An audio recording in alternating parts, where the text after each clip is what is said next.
Report Malak एहसान, young star TV news. जियालों की फतह, अवामी मैंडेट की जीत। अब पाकिस्तान पीपल्स पार्टी बलोचिस्तान के सीनियर सूबाई नायब सदर और तर्जुमान सदर पाकिस्तान आसिफ अली जरदारी बराए बलोचिस्तान मीर अली हसन साहरी की हल्का PB 21 से री काउंटिंग में भारी अक्सरियत से कामयाबी की खुशी में आज एक अजीमशान रैली निकाली जाएगी।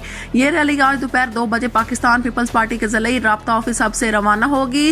रैली में जिला भर के ज़िले और तहसील अहदेदारान, यूथ विंग, PSF, जिली तंजीमों के जिम्मेदारान, पार्टी कारकुनान और रहनुमाओं को भरपूर शिरकत की दावत दी गई है। पार्टी रहनुमाओं के मुताबिक ये रैली जियालों के अज़म, अवामी मैंडेट की फतह और पार्टी की आदत पर अवाम के एतमाद का भरपूर इजहार होगी। कारकुनान की बड़ी तादाद शरीक और अपनी महबूब की आदत मोहसिन हब मीर अली हसन साहरी से वालिहाना वाबस्तगी का अमली सबूत देगी। तमाम जियालों से अपील की गई है कि वो बर वक्त शिरकत यकीनी बनाएं ताकि इस तारीखी कामयाबी की खुशी को भरपूर अंदाज में मनाया जा सके और अवामी खिदमत के सफर को मजीद मजबूत बनाया जा सके।